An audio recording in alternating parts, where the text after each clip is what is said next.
Hello and welcome, friends. How are you doing today? I am just sitting back, relaxing, enjoying a cup of tea as we are going to continue our week with how do you create your own Luca Haven? How do you make a more welcoming home? And today we're going to look at the living room. And I was just grabbed a cup of tea to prepare for this, and I couldn't believe how perfect the quote was on my tea today. I love to grab, it's maybe a little crazy or hippie-ish, I'm not sure, but I love to grab tea that has different sayings on the little tea bag.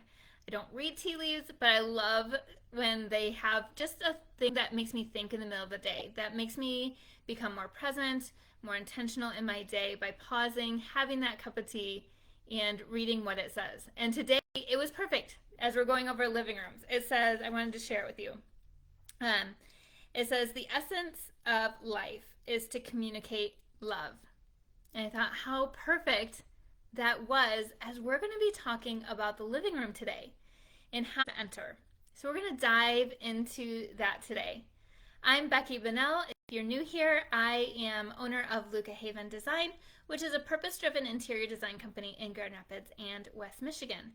And we love to create homes with intention, mission, and connection. That is what we are all about. And we have been coming, I think it's been 4.5 weeks, almost 5 weeks now. We're on week 5 actually, 5 weeks of giving you guys a lot of content, a lot of tips on how to create your own Luca Haven at home.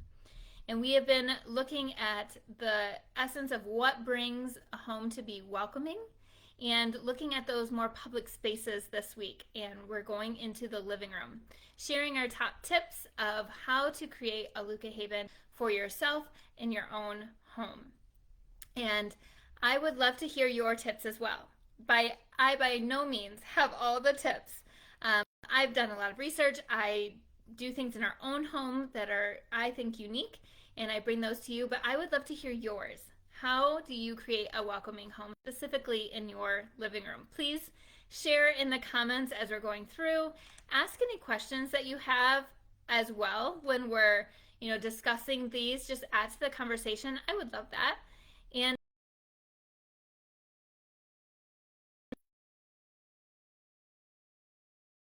or any other mamas you know that really just are feeling dragged down by their house and want to create that life again, want to create that breath, want to create that calming sense that this is a home that supports me. Please share this with them. I'd love to connect and grow our community in that way. But where do we always start? We always start with the empathy exercise. We have gone over this many, many times. If you need a refresher, please check out the video from week 2 called How to Create Connection in Your Spaces. It really goes into detail of how you run an empathy exercise to understand the intentions that you want for the space you're working on. So I'm not going to go through that so much detail today, but please check out that video if you want to learn more. And we're going to dive right into the top tips for creating a more welcoming living room. And the first one I wanted to go over is that your living room should have flow, balance, and harmony. What do I mean by all those words? They are very, it could mean a lot of different things. But first, the flow. Can people easily walk through your space without stubbing their toe? Even though you may do that because you have kids, like I did earlier last week. I think I actually broke my toe. But making sure that you have flow within your living room, that people can walk around, can enter easily. Not that it's closed off by a couch right at the entry point, that it is just inviting people in to come sit down, grab a cup of tea, and just connect with your guests. So how do people walk in? How does the flow go through your living room? Is there enough space between things too spread out? A few years ago we had 2 couches and they were so spread out, one on the wall and one on the other side of the carpet. It was so spread out that you didn't feel like you could even connect with anybody. So bring those couches in. Create a more cozy atmosphere. Bring them off the walls. So many times we think they have to be right up against the wall, but bring them off the wall to create that more cozy atmosphere. And there will be a better flow to your space. And when I talk about balance, cut your room into quadrants. Okay, and then see, does the furniture feel balanced? Do I have all my furniture on maybe one side of the room and then the other side just feels like it's lacking something if there's not an entryway that is balancing that couch out, for instance? Or do I have a big fireplace on one wall and then the opposite wall of that there's nothing, no, on in each quadrant? And then harmony. This is what comes in. Sometimes people call it a design eye, but I think each and every one of you can understand some harmony pieces. Making sure that your pieces don't fight with each other, that they are harmonized together, whether through color or through style. For example, you're not going to want to have a living room that's filled with all the farmhouse decor, shelves of, sayings or vintage things, vintage finds that you've found in town. Like in East Town, there's wonderful shops, but you're not going to want to fill that space then with a coffee table that is a glass top contemporary, that triangle table. It will really fight with the space, confuse you, and it just will make you feel unsettled in the space because your furniture is not playing nice together, if you will. It's not harmonized together. So if something feels a little off, check the harmony. Do these styles go together? Do these colors really go together? I did a whole video on color theory and things to think about. Go check that video out as well for your color palette selections. It'll really help understand how you create that harmony and balance. So that's the first tip. Check your flow, balance, and harmony. And then the second one is making sure that you're selecting your items in your living room with purpose. There is, selecting it with intention and meaning, and then also thinking about quality. So what do I mean when I say selecting things on purpose with intention? In my feed today, there's an image of a living room I did. So when it came to selecting things for that living room, I didn't go to the store and just say, oh, this looks good, this looks good, this looks good, and then brought it into the space. Because then it would feel so cluttered and nothing would really mean anything, and then there'd be no connection with the space. So when we were curating that room, we started asking, the family, who they were, what was important to them. And for them, travel was extremely important. So we made a big gallery wall of images from their travels.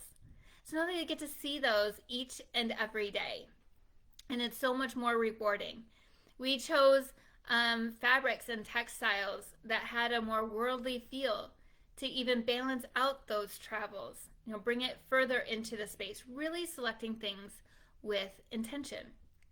And then when it comes to meaning, at Luca Haven, all of our spaces are tied to some type of mission, whether it's environmental or social or a local nonprofit. We believe that our spaces are meant to have a bigger purpose. And when we bring that bigger purpose to them, it's brought deeper within us and we're able to share it with the world. So the living room being the heart of your home, for us anyway, I know it can arguably be the kitchen, but for us, a lot more life happens in the living room. And if you're able to pull something together that has a bigger meaning, so a design element from a nonprofit or a mission, you're able to create that bigger purpose and you're able to connect more with your space. And people just get this sense of a better belonging. It's kind of hard to explain, but when you have your room serving something bigger than yourself, there just creates this sense of belonging to anyone that comes in. And you're able to also share that mission, possibly inspiring your guests to even join that local nonprofit or donate to it. Maybe it's their calling. You never know what you're going to do or how you're going to inspire somebody. with bringing something into your home that has a deeper meaning, a deeper purpose, and that is linking it to a nonprofit or a mission that you're passionate about. So what can this look like? It could be bringing in a simple coffee book table. I know we have a Bible Project coffee book table that we love. Or it could be bringing in a piece of art inspired by the nonprofit. Whatever it is, I would love it. If you can't figure something out, message me. I would love to help you come up with something of how you can bring that in. So that's bringing something in with meaning. And then the final thing is, how do you bring in something with purpose of quality? And I wanted to quote actually the quote from the Levi's commercial. It was so inspiring. Honestly, I don't wear even Levi's, but I love their commercial, so I was going to read it here. And what they said in that commercial was, here we go. When we make better, we can buy better. And when we buy better, we can wear longer or have longer. And when you wear longer, we can buy less. And when we buy less, we can waste less. And when we waste less, we can change for good. And I loved that. So many times as a designer, you get questioned, well, why is that couch so expensive? And I get it. I'm a mama of 4, and it is sometimes hard to pull together enough funds for a good couch.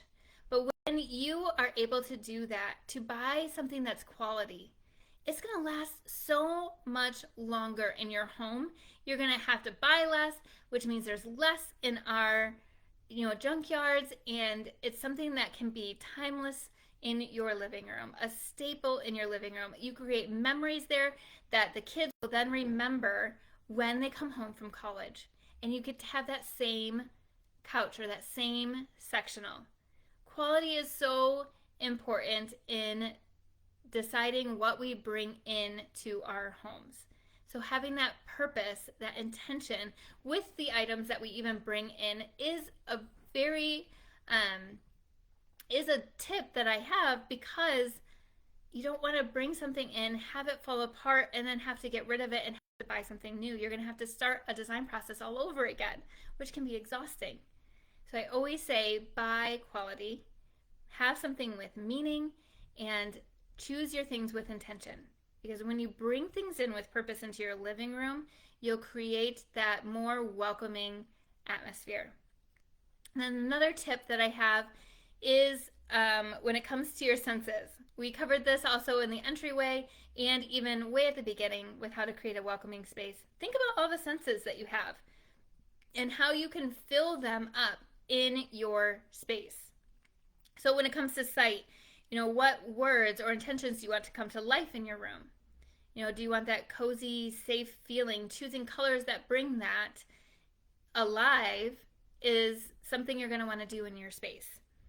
Does it feel uncluttered and cozy? Does it feel like you can have a conversation over tea for the rest of the day? What kind of intentions do you want to bring to life? Make sure that you can see those intentions in your space. When it comes to sound, can you easily start music? We love music in this home. We have Googles all over the place so that we could easily play our Spotify playlists. Can you easily turn on that music? And then when you're watching movies together, how's the sound? Is it muffled? Do you have a good balance of sound in the space? Touch. Textures are so important in the living room. Whether when you bring it in through pillows and your blankets to a rug, even if you have carpet, I always recommend a rug on your carpet. It kind of gives that area, and then who doesn't love to feel a nice soft rug between their toes? So think about that touch and how you can bring in texture to your living room. When it comes to smell, getting that diffuser going, having cleaning products that go with the seasons really helps bring smell into play. And smell is what transcends memories. It brings back a lot of memories and can bring feelings in a lot faster than something that people see. It's something about smell just really brings those memories to the forefront a lot faster. So think about that sense that you have in your living room. And then taste. Always have a place to set your tea and your baked good so that you can have conversations and no worries of where you're going to set stuff down when you have to quickly grab something else or run to the bathroom. So always have places to set things down and readily available. And then final tip for your living room is to punctuate with lighting. A lot of the times, living rooms can become dark because there's not enough light. The lighting design wasn't thought of in an intentional way. And what do I mean by that? The first thing you want to do is make sure that you have enough wattage, if you will, in your space. And there is a calculation. Of course, I'm the nerd engineer. Bringing up calculations, it's an easy one. You just take the area of your living room, multiply it by the height of your ceiling, because there's so many different ceiling heights nowadays, and then you multiply that by 1.25. That'll get your total wattage that you want for your space. And then depending on what kind of lights you choose will help you understand how many you need. So that's the basic formula for figuring out how much light you need. And then have layers of light. You know, you can have your overarching chandelier, making sure you pair it with a dimmer. I love dimmers. It just really sets the mood depending on how you want it. So have that light on a dimmer, and then have a reading light. Layer that with, in the post I have today, it has lights over the gallery wall just to highlight that. Have different layers of light. It'll be a more intriguing and cozier space. So those are the tips I have for you. Go through them again real quick because I know there were a lot today. But first and foremost, in your living room, make sure that there's flow, balance, and harmony. Making sure that you're bringing things in, your furniture, your decor, bringing it in with purpose, which means intention and meaning and quality. And then making sure you're filling all your senses. So go through all of your senses and how you can affect those in a positive way. And then finally, just punctuating it with lighting, making sure that you have layers of light, that you can change the atmosphere with just a simple dimmer to be a cozy or a bright, full of life atmosphere. Those are the tips I have for you today. I hope you're able to take away some that you can implement even this weekend. Choose something to make it feel a little bit cozier, a little bit more like a Luca Haven. And I would love to hear what you chose. What was your favorite tip out of today's video? And then what other tips do you have? Please comment below and share them with our whole community, because we all deserve the exercise. Take some of these tips and choose something that's really easy to implement just over a weekend, because even the littlest step will help move you forward to a home that you love. And that's what it's all about. And tomorrow, join me again, 1 p.m. We are going to head into the kitchen and the dining room. So talking all tips for kitchen and dining room. How do we make them more welcoming? And I hope you're able to join me. I look forward to chatting with you more tomorrow. I hope you guys all have a fantastic Wednesday. See you soon.